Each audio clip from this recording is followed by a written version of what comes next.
I was laying on you niggas to go do that show. Y'all wasn't gonna hear the last of it out of me. I go on there, lie to the feds, and get called a rat. But yet, y'all got a nigga saying he did 27 years for a dude. I don't have a Tammy Collins. I don't have a Cuffy. I don't have a alleged person saying that Ralo got him locked up. Never have.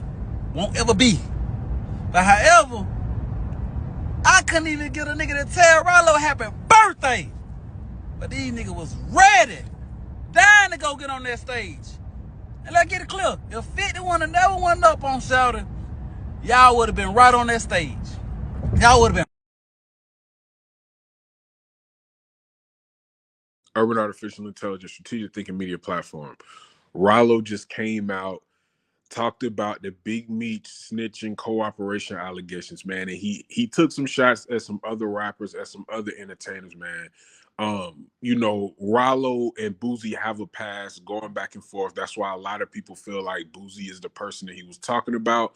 I want y'all to get in the comments. Let me know what y'all think about Ralo going in on people who were supposedly going to perform at the BMF concert. Ralo made a post speaking out about how all the rappers who was going to show up to Big Meech concert, who was going to perform at Big Meech concert, who was going to celebrate Big Meech and the whole legacy of BMF. He said they was going to be there celebrating the legacy of Big Meech and the whole BMF crew if it wasn't for 50, if 50 wouldn't have pointed Big Meech out, saying that he told. Now, the issue that Ralo had with this, he claims, and this is all alleged, he said some of these rappers treated him differently when they got the allegations about him. When they heard the snitch allegations about him, rappers distanced themselves. They stopped talking to him. They stopped communicating with him. They stopped wanting to do features. They stopped wanting to be in videos and pictures and whatever the case may be. Now, this is an important discussion. You might think this is surface level. You might think, oh, this is just about snitching and cooperating and people wanting to be gangster and tough. To an extent, yes, it is. But you can also use this as a strategic thinking situation, all right? And this is a strategic thinking media platform. What do y'all think about the snitch allegations? Because when you look at this situation, it's two people that's kind of in a gray area, all right? We know the issues with Big Meech, with the third-party cooperation with Tammy Cohen. He kind of straddled the fence in that situation. If this is true, again, all this is allegations. What people are alleged is that he was a third-party cooperator. He used Tammy as a third-party cooperator, and she cooperated with the police to get him less time. So that's why he's not directly in none of the paperwork saying that he told. With Ralo, the situation is a little bit different, but it's kind of the same gray area guidelines. He took a meeting with the police, and he created information. He lied. He made up things thinking that he could get over on him, that he could pull a fast one, that he could lie to the police, and the police would release him early, even though he didn't tell on anybody, he didn't snitch on anybody. Now, that did not work, and Ralo stayed in prison to do the continuance of his sentence, and then he got out, came back, started doing interviews, and you know, a lot of people wasn't rocking with him. A lot of people wasn't hanging with him. We know him and Boosie was cool in the past. They have music together. They've been in videos and pictures and things together. So they rock with each other heavy before the Ralo snitching allegations. All Ralo is asking, it's just a question. If people didn't give him that grace, why are they giving Big Meech that grace? And that's a question that I want y'all to get in the comments and answer, man. This is a strategic thinking media platform. This is a hip hop platform. These are all artists. These are all public figures. Do we have to be gangsters, thugs in the streets to discuss this? I don't think so, because this is a strategic thinking media platform. But I want y'all to speak on from a general public standpoint, all right? Who do we give the benefit of the doubt to? Somebody told me, well, Big Meech is more well-liked than Ralo. More people like Big Meech than Ralo. That's why they kind of treat him differently. I don't know. That's what that person allegedly thought. That was how they feel. I want y'all to get in the comments and let me know how y'all feel. When we seen Ralo come home, some people wasn't attached to him. Ralo specifically said people wasn't even wishing him a happy birthday. But when Big Meech comes home, who had the same type of allegations on his name, people signing up for the video, signing up for the photo opportunity, signing up to be in the concert, to perform at the concert. We seen all the people that was going to be at that concert, some big names. 50 Cent also chimed in and said that those people wouldn't be able to perform.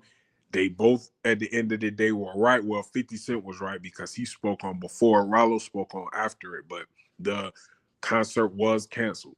And this is a conversation that we could talk about loyalty as well, man. Does Boosie owe any loyalty to Ralo for him to really find out what's going on, or is it up to him to say, "Hey, these are the allegations about you. I can't rock with you"? How do y'all feel about that? Again, they supposedly cool. They're supposedly, closer than just rap acquaintances. We've seen them together a lot in the public eye. What do y'all think about that? If you had a friend who had some damaging information on them, do you rock out with them and you stay cool with them until you get to the bottom of it? Or once the heat gets on, do you say, you know what, let me fall back, whether it's permanently or temporarily? How do you navigate that situation? Especially in a situation like this where it's a gray area, all right? Y'all see Ralo, one of Ralo's homeboys came out, or I think it was two of Ralo's homeboys came out, who said, even though we know Ralo didn't get nobody locked up, we understand that. But the fact that he even took the meeting, I guess they felt disrespected by that, or they felt offended by that, or whatever the case may be. That's just the difference of thinking. Okay, it's just everybody's different opinion. That's why people gonna continue to clash over that. Okay, because Ralo didn't put anybody in jail. So from his perspective, from his point of view, he's saying, I didn't put nobody in jail, but people still saying that I snitched because I tried to think of a way to get released early, and that way didn't work. No harm, no foul. Nobody got locked up. Nobody resulted in, having to leave their family and leave the streets for the meeting that I took. So it shouldn't count. And that's really all we can do with Ralo. But with Meech, we don't even have that. Meech did address this. He did come out and speak on it, and I did a breakdown of that. Please look at it if you haven't checked that video out. Big Meech didn't get into any specific details, all right? So it leaves people still kind of wondering what's going on with the situation. How does Tammy Cohen work in the situation? What happened with the whole Cuffy situation?